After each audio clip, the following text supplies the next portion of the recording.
قال النبي محمد صلى الله عليه وآله وسلم: الحسن إنه ابني وولدي ومني وقرة عيني وضياء قلبي وثمرة فؤادي، وهو سيد شباب أهل الجنة.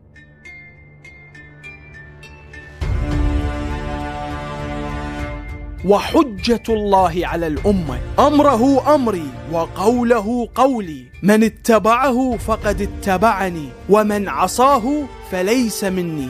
اليوم راح أحكي لكم قصة الإمام الحسن عليه السلام من أول ما ينولد لحد ما يستشهد.